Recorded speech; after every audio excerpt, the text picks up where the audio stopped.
देश के दूसरे प्रधानमंत्री लाल बहादुर शास्त्री जी के सुपुत्र अनिल शास्त्री जी रायपुर पहुंचे हुए हैं। जिस तरह से अगर देखा जाए तो शास्त्री जी का देश की आज़ादी के लिए और देश के विकास में जिस तरह से योगदान रहा है, उनकी सादगी से सभी लोग परिचित हैं। लेकिन उनके कुछ ऐसे पहलू हैं जिसे लोग जानना चाहते हैं, पढ़ना चाहते हैं, समझना चाहते हैं। वहीं अनिल शास्त्री जी रायपुर पहुंचे हुए हैं, उनके सुपुत्र। हम तमाम चर्चा करेंगे जिस तरह से चाहे वो शास्त्री जी के व्यक्तिगत जीवन से संबंधित हो या फिर राजनीति संबंधित हो, जो कि हाल ही में अगर देखा जाए तो जिस क्षेत्र से आते हैं वहाँ पर जो है चुनाव होने वाले हैं उत्तर प्रदेश में।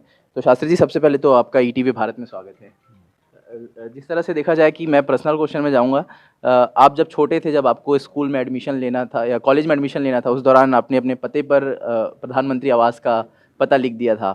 तो कहीं ना कहीं वो क्या घटना थी, थोड़ा उस बारे में थोड़ा बताइए। मैं दिल्ली के सेंट स्टीफेंस कॉलेज में एडमिशन लेने के लिए गया और एक साधारण विद्यार्थी की तरह मैंने अपना आवेदन दिया और उसमें मैंने अपना नाम अनिल कुमार शास्त्री के बजाय अनिल कुमार लिखा। तो मुझे ऐसा लगा कि मैं शास्त्री लिखूंगा तो लोग समझेंगे कि लाल बहादुर शास्त्री जी प्रधानमंत्री से हो सकता है मेरा कोई संबंध हो। तो अनिल कुमार लिखा। अपने घर का पता मैंने 10 जनपद लिखा और उसमें पिता का नाम मैंने एलबी लिखे हुए लिखा, लाल बहादुर लिखा, शास्त्री ने लिखा। और उसमें ये था कि ऑक्यूपेशन पिता क्या करते हैं, तो उसमें मैंने लिखा था गवर्नमेंट सर्विस। और वहाँ पे वो जो एप्लीकेशंस जो स्वीकार कर रहे थे उनके पास पहुँचा, वो लेके उन्होंने पढ़ा। तो उन्होंने कहा कि भाई तुमने अपना पता जो है वो 10 जनपद लिखा है, तो 10 जनपद तो प्रधानमंत्री निवास है, तो तुम वहाँ रहते हो? मैंने कहा मैं वहाँ रहता हूँ। तो उन्होंने कहा कि तुमने लिखा है कि तुम्हारे पिता जो हैं वो गवर्नमेंट सर्विस में हैं, तो क्या करते हैं? तो मैंने कहा जी सर, थोड़ा हिचकिचाया। फिर उन्होंने कहा कि भाई इसमें हिचकिचाने की क्या बात है, भाई सिक्योरिटी ऑफिसर हो सकते हैं, उनके पीए हो सकते हैं, लेकिन इसमें कोई शर्म की बात थोड़ी ना है। तो वो क्या करते हैं वो? तो मैंने कहा जी वो तो देश के प्रधानमंत्री हैं। इतना कहा तो वो खड़े हो गए और खड़े होके उन्होंने जो है तुरंत जाकर प्रिंसिपल से मिलाया, मेरा दाखिला हो गया। मैंने रात में जाके अपने पिता लाल बहादुर शास्त्री जी को बात बताई कि मेरा दाखिला वहाँ हो गया। तो शास्त्री ने कहा भाई तुमने जाके वहाँ अपनी एप्लीकेशन दी, वहाँ बात तक तो बात ठीक है, तुमसे उन्होंने जो प्रश्न पूछे वो उत्तर दिया, वो भी ठीक है, लेकिन तुम्हें ले जाकर जो प्रिंसिपल से मिलवाया वो बात तो ठीक नहीं, क्योंकि क्या उन्होंने दूसरे विद्यार्थियों को, एप्लीकेंट्स को भी प्रिंसिपल से मिलाया? मैंने कहा नहीं। तो उन्होंने ये कहा, मुझे एक सीख दिया कि हमेशा जीवन में याद रखना कि सब बराबर हैं। जो दूसरे एप्लीकेंट्स हैं और तुम एप्लीकेंट है, उनमें कोई फ़र्क नहीं है। केवल क्योंकि तुम प्रधानमंत्री के बेटे हो, इसका मतलब ये नहीं कि तुम्हें किसी प्रकार से कोई महत्व मिलना चाहिए, ज़्यादा महत्व मिलना चाहिए। इस तरह से अगर देखा जाए कि एक ऐसे प्रधानमंत्री हुए जिन्होंने अपने परिवार को किसी तरह के प्रधानमंत्री के पद का इस्तेमाल करने नहीं दिया। लेकिन जिस तरह से देखते हैं आज कोई अगर विधायक या पार्षद हो, कोई भी हो या सांसद हो, तो उनके परिचित होते हैं तो इन सब चीज़ों का इस्तेमाल करते हैं। तो राजनीति में कितना बदलाव देखते हैं जिस तरह से लोग इस्तेमाल करने लगे हैं नामों पर?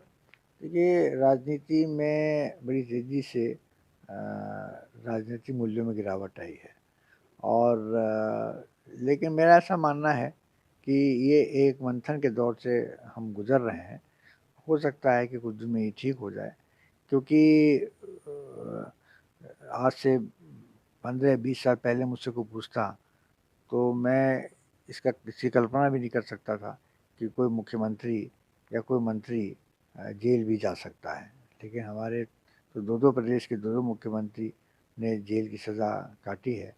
तो ये हमारी जो लोकतांत्रिक व्यवस्था है, ये इसकी मजबूती का ये प्रमाण है। और ये जो जिसको डीप रूटेड हमारी जो डेमोक्रेटिक स्ट्रक्चर, हमारी लोकतांत्रिक व्यवस्था है, वो इतनी मतलब मजबूत है, उसकी नींव इतनी मजबूत है। और मजबूत अगर करने का श्रेय जाता है तो देश के प्रथम प्रधानमंत्री जवाहरलाल नेहरू को जाता है, जिन्होंने हमेशा लोकतंत्र को मजबूती प्रदान करी और वो चाहते डिक्टेटर हो सकते थे, बड़े लोकप्रिय थे, लेकिन उन्होंने ऐसा नहीं होने दिया। और उसके बाद जो है आज भी हम लोकतांत्रिक व्यवस्था में के माध्यम से इलेक्शंस हो रहे हैं, सब कुछ हो रहे हैं। तो ये जो राजनीतिक मूल्य हैं इनमें गिरावट आई है, जिससे शास्त्री जी ने रेल दुर्घटना के बाद इस्तीफा दे दिया एक नैतिक जिम्मेदारी लेते हुए। आज तो उसकी कल्पना भी नहीं कर सकता। तो उसका कारण ये है कि लोग अपनी रिस्पॉन्सिबिलिटी, अपनी जिम्मेदारी और अपनी नैतिक जिम्मेदारी को समझ ही नहीं पा रहे हैं कि नैतिक जिम्मेदारी की परिभाषा क्या है, उनको ये बात समझ नहीं आती। आज के जो हमारे राजनेता हैं, आज की जो व्यवस्था है, उसमें लोग इसको समझ नहीं पाते हैं। तो मेरा ऐसा मानना है कि अधिक से अधिक प्रयास करना चाहिए, खासतौर से युवा पीढ़ी को, कि हम हमारे जो जो इतिहास है और जो हमारे बड़े-बड़े महापुरुष हुए हैं, उनकी जीवनी से बहुत कुछ सीख के उनकी किताबों के माध्यम से, उनकी जीवनी से सीख के अपने जीवन में कुछ थोड़ा बहुत उतारने का काम करें, तो मैं समझता हूँ कि हमारे समाज और देश के लिए बहुत अच्छा साबित हो सकता है। शास्त्री जी ने एक नारा दिया, जय जवान जय किसान। और आज के परिदृश्य में अगर देखा जाए तो पूरी राजनीति जवान और किसान के मुद्दे पर ही हो रही है। क्या लगता है कि ये जो उन्होंने नारा दिया था, वर्तमान सरकार इसे चरितार्थ करने में कितनी मजबूत दिख रही है, या क्या लगता है आपको? देखिए, वर्तमान सरकार ने तो बल्कि उसके बिल्कुल विपरीत काम किया। जिस तरह से 1 साल से किसानों का धरना होता रहा, कई किसान इसमें बेचारे मारे भी गए और एक केंद्र मंत्री के लड़के ने एक किसान को रौंदा, वो भी मारा गया। तो लेकिन जय जवान जय किसान का जो उन्होंने नारा दिया, आज भी उतना ही प्रासंगिक है जितना वो सन 65 में थी। इसमें कोई संदेह नहीं है। वो इसलिए क्योंकि ये जय जवान जय किसान का नारा जो है, वो हमारे स्वावलंबन का प्रतीक है और हमारे स्वाभिमान का प्रतीक है।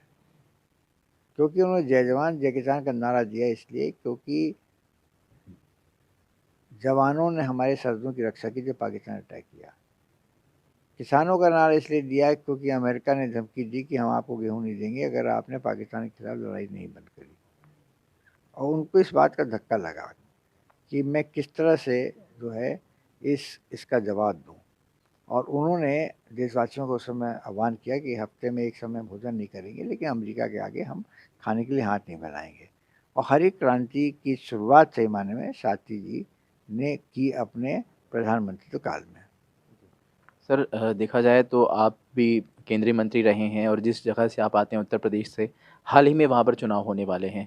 तो क्या स्थितियाँ लग रही है आपको, जिस तरह से लगातार कांग्रेस भी है वहाँ पर, भाजपा भी है, जिस तरह से समाजवादी पार्टी, बसपा, तो क्या स्थिति वहाँ पर नज़र आती है आपके साथ? देखिए, इस समय वहाँ पे जो है त्रिकोण लड़ाई होने वाली है।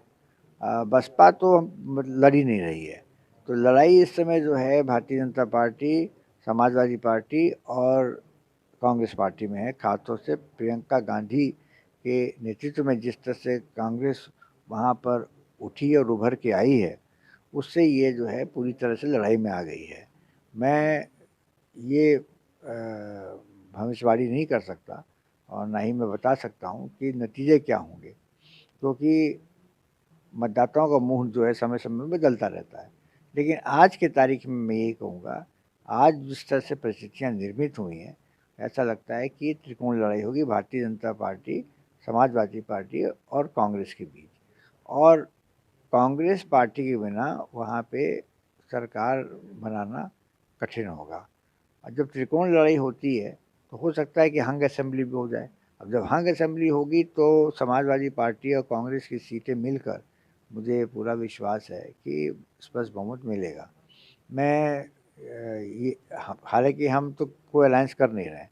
हम अपने बलबूते बलबूते पर लड़ रहे हैं, प्रियंका गांधी जी के नेतृत्व में और अधिक से अधिक सीट लाने का हम प्रयास कर रहे हैं। सर, ये वाराणसी के क्षेत्र जो है, आप वहाँ से रहे, सांसद रहे और प्रधानमंत्री भी उसी क्षेत्र से हैं, आप वहाँ के भौगोलिक स्थिति से परिचित हैं।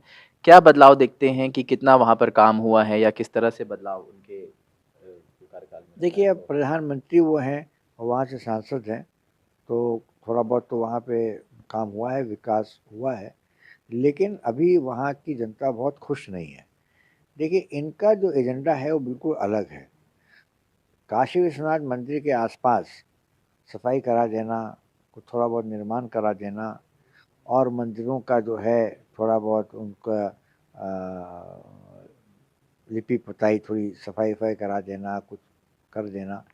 तो इनका पूरा एजेंडा जो है वो एक संप्रदाय के आधार पर वो कर रहे हैं और कोशिश ये उनकी हो रही है कि किस तरह से एक कम्युनल डिवाइड, एक सांप्रदायिक जो इस समय बना हुआ है सद्भाव, उसको किस तरह उस पर आघात पहुंचाएं जिससे उनको हिंदू समुदाय का वोट हासिल हो सके। लेकिन इस बात को लोग समझ रहे हैं और मुझे ऐसा नहीं लगता कि ये इनको इसमें बहुत सफलता मिलेगी। प्रयास पूरी तरह से, अभी उन्होंने वहाँ पे वृंदावन में भी जाके बात किया, मथुरा में भी, वहाँ पे भी मंदिर बनाने की बात कर रहे। भाई, जो आपने वादे किए पहले उनको तो पूरा करें। मंदिर तो बन ही जाएगा, मंदिर की तो कभी किसी ने खिलाफत की नहीं। शिलान्यास जो है वो तो हो चुका था उनके समय में ही, राजीव गांधी के समय में हो चुका था। तो अभी एक बार फिर उन्होंने उसका वहाँ पे जो कुछ किया, तो ऐसी बात नहीं है, वो तो सभी कर रहे हैं। लेकिन जो उत्तर प्रदेश की जो सड़कें हैं उनकी हालत आप देखिए, उत्तर प्रदेश में बिजली की समस्या का समाधान कुछ नहीं हुआ है और जो लॉ एंड ऑर्डर है वो तो इतना ख़राब है, मैं समझता हूँ कि वो तो उसने तो बिहार को भी बीट कर दिया है। तो ये जो जो जनता को सीधी तरह से परेशान कर रही है और तकलीफ पहुंचा रही है, उसका कोई इलाज इन्होंने नहीं ढूंढा है। किसानों का समर्थन मूल्य अभी भी वहाँ 1500-1800 रुपया है, जबकि छत्तीसगढ़ में 2500 कर दिया गया और वहाँ पे प्रियंका गांधी ने भी 2500 करने का की घोषणा करी है। तो किसी प्रकार को राहत ऐसा नहीं मिला है, सिवाय मंदिर के अलावा उन्होंने कोई और बात वहाँ पे जनता के सामने नहीं रखी है। आपका मूल उत्तर प्रदेश ही है और जिस तरह से योगी आदित्यनाथ की सरकार वहाँ पर है, क्या आप उनके सरकार के मौजूदा कामों से कितना ताल्लुक़ रखते हैं या कितनी आपको कितना काम उन्होंने विकास के क्षेत्र में किया, क्या लगता है आपको? मुझे तो नहीं लगता कोई उन्होंने विकास के क्षेत्र में काम किया। वहाँ पे किसी प्रकार का पूंजी निवेश अभी नहीं हुआ है, कोई पूंजी निवेश नहीं हुआ है।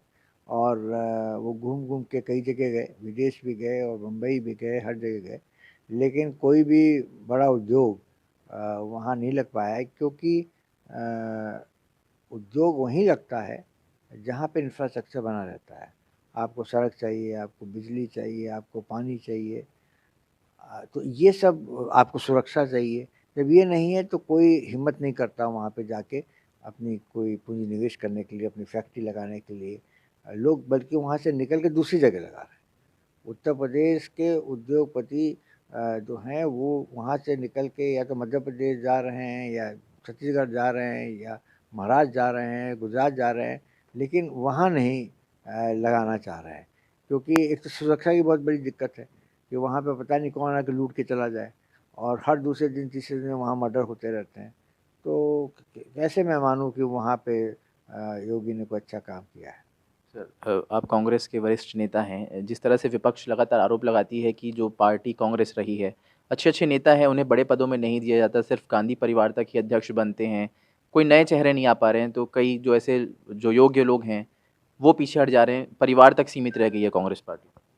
देखिए, अभी तो उन्होंने कांग्रेस वर्किंग कमेटी ने ये फैसला किया था, जिसकी घोषणा की गई थी कि अगले साल जून के महीने में नए कांग्रेस अध्यक्ष का चयन होगा या चुनाव होगा। तो हमें तब तक इंतज़ार करना होगा।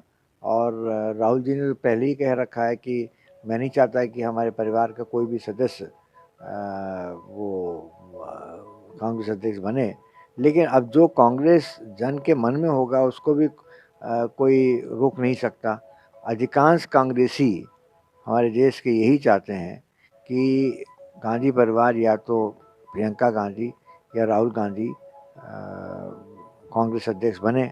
मैं भी व्यक्तिगत रूप से यही कहूँगा कि किसी और की एक्सेप्टेबिलिटी इतनी आसान नहीं होगी, लोग स्वीकार नहीं करेंगे। और मेरा तो ये मानना है कि कांग्रेस पार्टी को अगले वर्ष प्रियंका गांधी को कांग्रेस का अध्यक्ष बना लेना चाहिए, चुन लेना चाहिए, क्योंकि वो एक उनकी कार्यशैली को मैंने देखा है और जिस तरह से वो उत्तर प्रदेश में कांग्रेस का नेतृत्व कर रही हैं, मुझे लगता है कि उनसे बेहतर कांग्रेस अध्यक्ष आज के समय हमारे पार्टी में नहीं है और उनकी कार्यशैली, उनका तरीका इंदिरा जी से बहुत मिलता है और वो लोगों को प्रभावित भी करती हैं, आकर्षित करती हैं। तो मेरा ऐसा मानना है कि प्रियंका गांधी को अगले वर्ष कांग्रेस का अध्यक्ष चुना जाना चाहिए और वो कांग्रेस पार्टी के भविष्य के लिए भी अच्छा है और देश के भविष्य के लिए। तो ये थे हमारे साथ अनिल शास्त्री जी, जिन्होंने लाल बहादुर शास्त्री जी से जुड़े तमाम मुद्दों पर बातचीत की और जो राजनीतिक चर्चाएं हैं वो भी की। सिद्धार्थ श्रीवास्तव, ईटीवी भारत, रायपुर।